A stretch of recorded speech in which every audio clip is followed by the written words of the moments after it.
Since I was a young girl in rural Victoria, I have felt the subtle thrum of ancestral presence. 7 generations of Kulkens witches have passed it down to me, a sacred gift that hums in my veins. In quiet moments by candlelight, I first learned that the spirits of our ancestors are never truly gone. They linger, offering guidance, warnings, love, and sometimes a gentle reminder that our roots reach deeper than the soil beneath our feet. In my 7 decades as a spiritual guide, medium, and ancestral witch, I have had the honor of walking between worlds alongside hundreds of souls seeking connection with those who came before them. In this video, I share their stories, tales of healing, transformation, and protection. I also emphasize the importance of cultural respect in ancestral work, as it is essential to honor the traditions and beliefs of those who have passed away before us. Clara and the legacy of silence, the locket, the cry, and the catalyst. Clara, a young Sydney woman, arrived clutching a silver locket she'd never worn. Inside was a rosy photograph of a stern-faced woman, her grandmother Matilda, who had reportedly died in childbirth. Clara had not known her grandmother, but she had inherited a silence that weighed heavily. No one spoke of Matilda, and whispers hinted at shame. In our session, as I tuned into the ancestral lines, vivid images flashed Matilda's final moments, her sharp gasp, her unspoken name. A spirit stirring beneath the veil said, "Remember me, free me." Clara's body trembled, tears flowing freely, tools of protection, grounding and shielding. Before any spirit contact, I teach clients essential preparatory steps. Cleanse your space, light a white sage smudge, wafting smoke to each corner and inviting protective energies. Grounding ritual, envision roots growing from your base, the pelvic floor, deep into the earth. Name each root after a trusted ancestor or protective deity. Shield of light, visualize a dome of golden light around you, impenetrable yet permeable to loving, benevolent presences. Set intentions and boundaries, verbally state, "I welcome healing from those who mean me well. Thank you, but please leave if your purpose is confusion or harm." With this solid, energetic foundation, Clara could stay centered while communing. Her grandmother's spirit emerged fragile, remorseful, wanting Clara to know she was loved, not ashamed. As Clara spoke aloud, tears fell. "I forgive you, Grandma, and you are not alone." In that moment, the air shifted. I could feel Matilda exhale. Love dissipated the silence.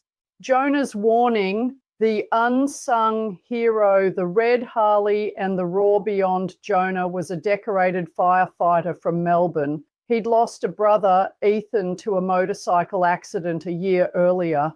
Jonah carried survivor's guilt, he called it. He kept Ethan Smith's Smith-issued lighter in his pocket, unwilling to let go, yet unable to move forward. He came seeking closure. The session began somberly, with darkness enveloping us.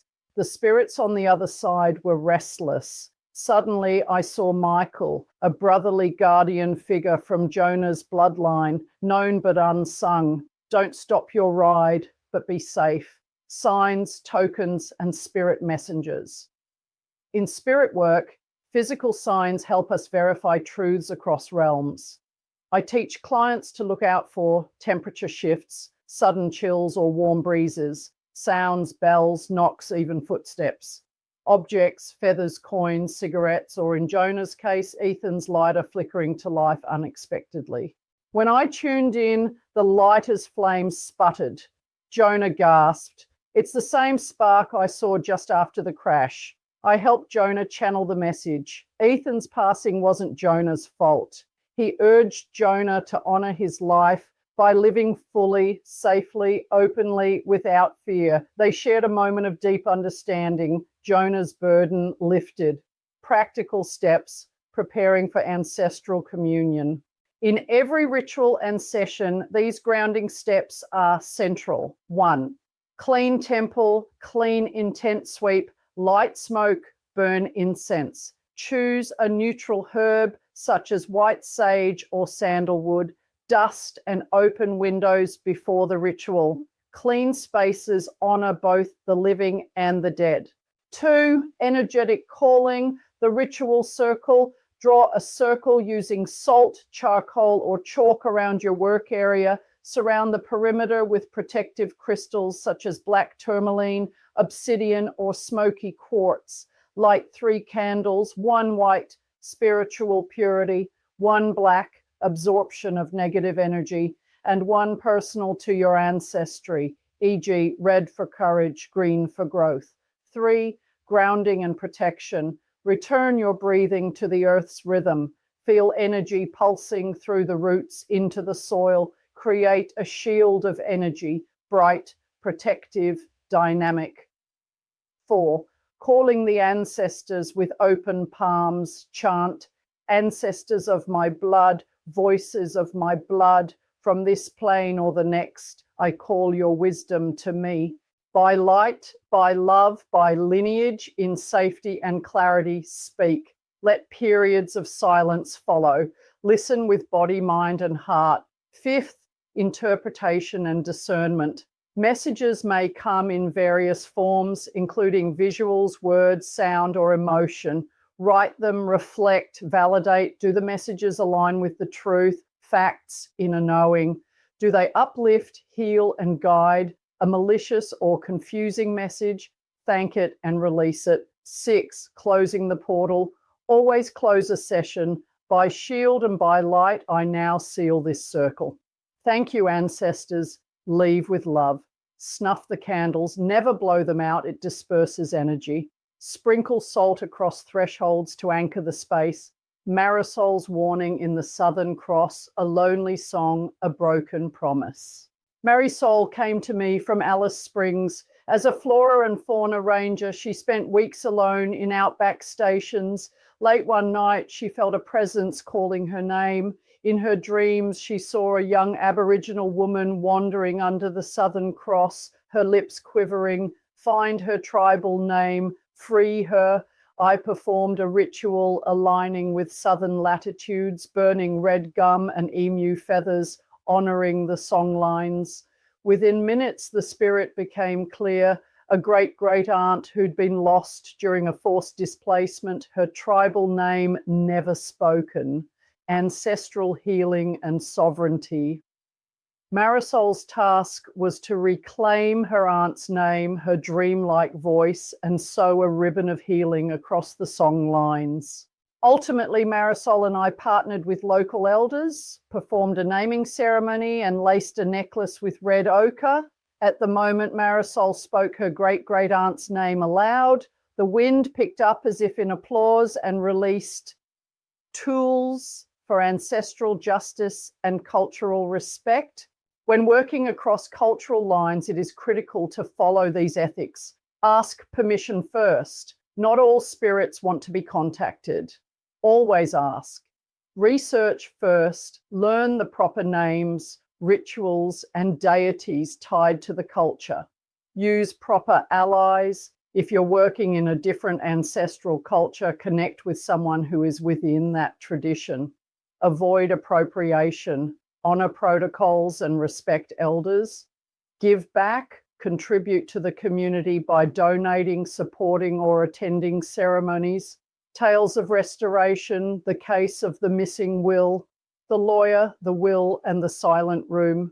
Richard, a solicitor in Melbourne, approached me when he felt a presence in his office vault.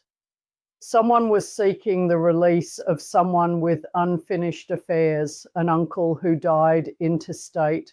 Richard could feel his uncle's protests in every filing cabinet, but there was no document.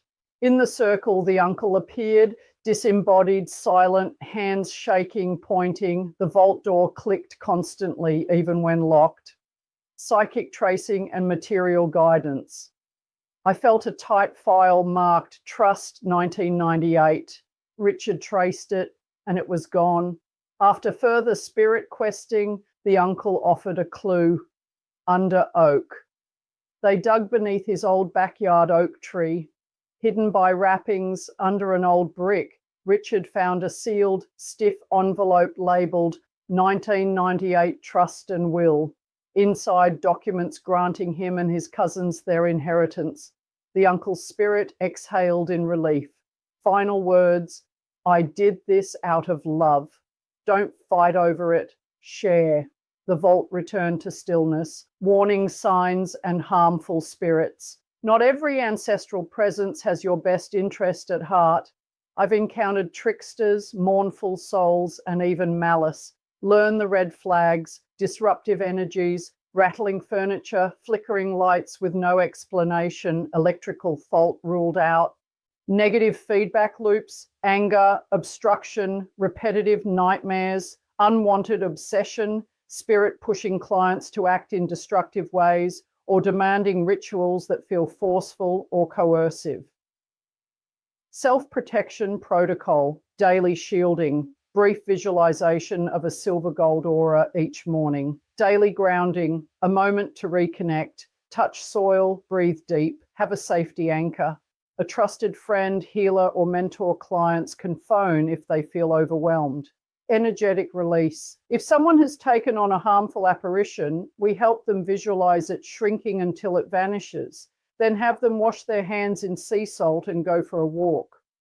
The artist's vision, Eleanor's unfinished canvas, a portrait, a promise, and passion lost. Eleanor, an Adelaide painter, had struggled to complete a portrait of her grandmother. Every brush stroke angered the canvas.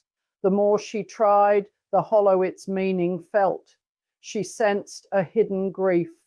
During our session, her grandmother appeared as a younger version of herself, holding a small raven feather brush. She whispered images of a lost painting, a scene of the family homestead hidden for decades. Psychic reconstruction and spiritual collaboration. I guided Eleanor to psychically lift the hidden image. She sketched rough lines. The veranda, her grandmother's silhouette beside a well. As the energy flowed, she painted anew, slowly, guided by spirit. She let go of precision, trusting the unseen hand. When the painting was unveiled, visitors saw not only a home, but the grandmother's quiet resilience.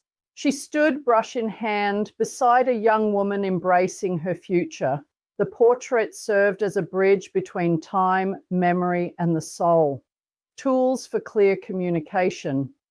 When working with ancestors, messages can be subtle. Dream work asks spirits to come in dreams. Keep a notebook and pen beside your bed. Morning journaling, no judgment, just flow. Divination. Use pendulums, tarot, or oracle cards to clarify messages. Ask yes or no questions only once per session. Always interpret symbols in your handwriting, intuition, rather than relying solely on books. Ritual tokens, feathers, cords, jewelry, and earth from the birthplace can all resonate with particular ancestors. Encourage clients to keep them close or on an altar. Hearing and discernment feelings. Do you feel warm, cold, heavy, will? Does the message encourage growth, truth? Does history or inner knowing affirm it? The grandfather's gift, a compass, a journey, and a promise. Kept my final shared story is of my client Paul, a long-shadowed soul searching for direction. He carried guilt over a road accident and wanted a sign of forgiveness. In a twilight session, his grandfather, my aunt's son, appeared and offered him a battered brass compass, his old field compass from Vietnam, a warrior's talisman. The needle swung. Instead of pointing north, it pierced Paul's heart. Healing through connection. I instructed Paul to carry the compass daily. Wherever he felt uncertain professionally or relationally, he consulted the needle. Sometimes it drifted, sometimes still. Each time he spoke to his grandfather, "What would you have me know?" Within months, Paul found a new path to train to become a counsellor. He told me the compass pointed not only north, but true. He said, I feel his presence in me. Closing reflections, honoring the lineage. Working with the dead is not about dominance or spectacle. It is about respect and reverence. It's about compassion, responsibility, and respect. It's about clearing ancestral wounds, the silence, the guilt, the unspoken grief, reconnecting lost voices, names, songs, stories buried in time, allowing transformation, healing that ripples to the living.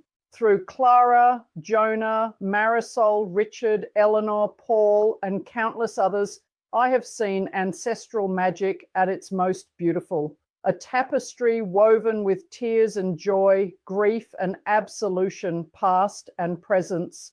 Whether you are beginning your ancestral practice or are a seasoned witch called to guide others, always remember, ground before you call, shield before you ask, honor before you receive, close with gratitude before you go. May your ancestors bless you, may your lineage strengthen you, and may your journey be full of clarity, compassion, and love.